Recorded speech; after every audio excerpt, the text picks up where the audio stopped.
जैसा कि हम सबको पता है, मॉनसून का सीजन है, यानी कि बारिश हो रही है बाहर। लेकिन तब बारिश होती है तो काफी सारे इन्फेक्शंस भी होते हैं। हमें कहीं ना कहीं जो गर्मी हो रही होती है उससे आराम मिलता है, लेकिन हम उसके साथ जो डिजीज कंडीशंस आती हैं मॉनसून में, यानी कि बारिश के सीजन में, उनसे परेशान हो जाते हैं। आज हम बात करेंगे मॉनसून फीवर के बारे में। नमस्कार, मैं डॉक्टर मंजू सिंह एसबीएल के यूट्यूब चैनल पर आप सभी का स्वागत करती हूँ। आज हम इस वीडियो के माध्यम से जानेंगे कि जो मॉनसून फीवर है वो क्या है, क्यों होता है और हम इसको किस तरीके से प्रिवेंट कर सकते हैं। और लास्ट में हम जानेंगे कि होम्योपैथी जो है वो किस तरीके से मॉनसून फीवर में हेल्प कर सकती है। अब सबसे पहले हम जान लेते हैं कि जो मॉनसून फीवर है वो क्या है। नॉर्मली अगर आपने देखा होगा, लोग सोचते हैं कि जो मॉनसून फीवर है कोई एक सिंगल फीवर यानी कि बुखार है, पर ऐसा नहीं होता है। बारिश का तब टाइम होता है तो लोगों को मल्टीपल टाइप के फीवर होते हैं। कहीं ना कहीं जो इनके सिम्टम्स होते हैं कुछ कुछ सिमिलर होते हैं, बस थोड़ा सा या फिर हम कहेंगे कि माइनर सा डिफरेंस होता है सिम्टम्स में। हो सकता है किसी फीवर में बॉडी में पेन हो रहा है, किसी को वो पेन फील नहीं हो रहा है, किसी को बहुत ज्यादा खांसी जुकाम है, किसी फीवर में वो खांसी जुकाम नहीं है। अब हमें ये जानना भी इम्पोर्टेंट है कि जो फीवर्स हैं वो मॉनसून में ही क्यों होते हैं, क्यों बढ़ जाते हैं इसके केसेस।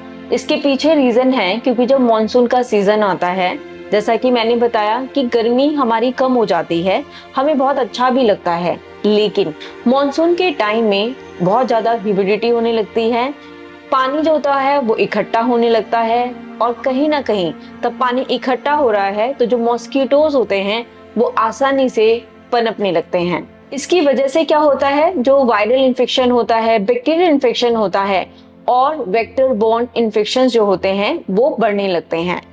ऐसे कुछ जो कॉमन डिजीज इलनेसेस होती हैं वो होती हैं जैसे कि आपको टाइफाइड हो गया, मलेरिया हो गया, या फिर फूड पॉइजनिंग हो गई, क्योंकि जो बाहर का खाना होता है उसको खाने से इस टाइम में जो मॉनसून का टाइम होता है, यानी कि जो बारिश का मौसम होता है, काफी ज्यादा इन्फेक्शंस बढ़ जाते हैं। इससे क्या होता है, जैसे कि वायरल, बैक्टीरियल और जो वेक्टर बोर्न इन्फेक्शंस होते हैं वो डेवलप होने लगते हैं। ऐसी कुछ जो डिजीज कंडीशंस हैं वो हो सकती हैं जैसे कि आपकी टाइफाइड हो गया, मलेरिया हो गया, डेंगू हो गया, जो कि मॉनसून के सीजन में काफी ज्यादा देखने को मिलता है। इसके साथ ही जैसे कि जो लेप्टोस्पायरोसिस इन्फेक्शंस होते हैं काफी ज्यादा बढ़ जाते हैं। आपको मॉनसून में यानी कि जो रेनी सीजन है उसमें ऐसे कौन सा सिम्टम्स हैं जिनको इग्नोर नहीं करना चाहिए। सबसे पहले, अगर एकदम से बुखार आया है तो उसे कभी भी इग्नोर नहीं करना है। बहुत ज्यादा वीकनेस हो रही है, थकान हो रही है, शरीर में बहुत ज्यादा पेन है, सर दर्द हो रहा है, एकदम से यदि किसी को बहुत ज्यादा ठंड लगने लग गई है, बहुत ज्यादा गर्मी लग रही है या बहुत ज्यादा पसीना आने लग रहा है, तो ऐसे सिम्टम्स को हमें इग्नोर नहीं करना है। इसके साथ ही यदि किसी को बहुत ज्यादा वॉमिटिंग होने लग गई है, डायरिया यानी कि लूज मोशंस हो रहे हैं, या कुछ स्किन इरप्शंस आ रहे हैं, यदि किसी को बहुत ज्यादा कंफ्यूजन महसूस हो रही है, डाइट यानी कि जो भूख लग रही थी उसको अब वो जो भूख है वो बहुत ज्यादा कम लगने लग गई है, जॉइंट्स में पेन हो रहा है जो कि अनबियरेबल है, और अपना जो रूटीन वर्क है वो नहीं कर पा रहा है, तो यदि ऐसे कुछ सिम्टम्स हैं और 2 या 3 दिन से अधिक हैं और वो नहीं जा रहे हैं, तो इसका मतलब ये है कि आपको अपने किसी भी नजदीकी डॉक्टर से मिलने की आवश्यकता है, क्योंकि इसमें कहीं ना कहीं मेडिकेशन की जरूरत पड़ेगी।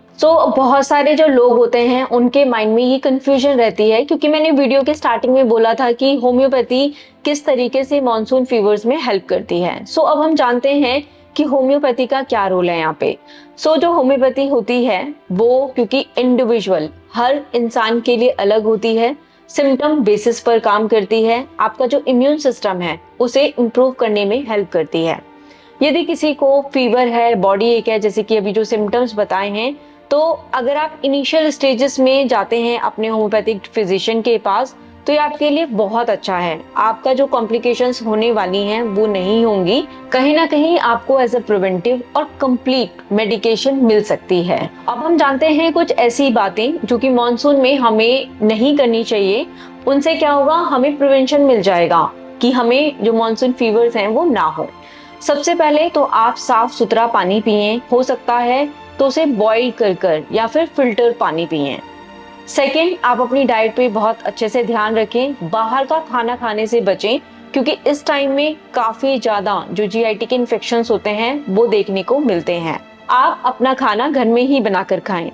यदि आपको बाहर जाना है, कुछ घूमना फिरना है, तो आप पूरी बाजू के कपड़े पहनकर जाएं। इसके साथ ही आप जो मॉस्किटो रिपेलेंट्स आते हैं उनका उपयोग कर सकते हैं। अपने आसपास पानी को इकट्ठा ना होने दें, क्योंकि इससे क्या होगा, जो मॉस्किटोज यानी कि जो मच्छर हैं वो डेवलप होने लगते हैं और इसकी वजह से डेंगू, मलेरिया जैसे फीवर हो सकते हैं। अंत में मैं आपको ये कहना चाहूंगी कि जो रेनी सीजन है, बारिश का जो मौसम है, इसमें जो फीवर्स हो रहे हैं उनसे पैनिक होने की जरूरत नहीं है।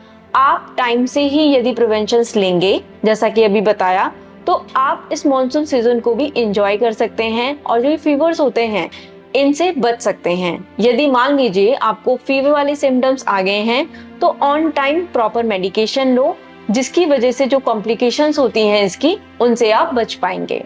उम्मीद करती हूँ कि आपको आज इस वीडियो के माध्यम से काफी इंफॉर्मेशन मिली होगी। मान लीजिए यदि आपके मन में और भी कोई सवाल हैं, तो आप कमेंट सेक्शन में लिख सकते हैं। ऐसी और इन्फॉर्मेटिव वीडियोस के लिए आप एसबीएल का यूट्यूब चैनल सब्सक्राइब कर सकते हैं। धन्यवाद।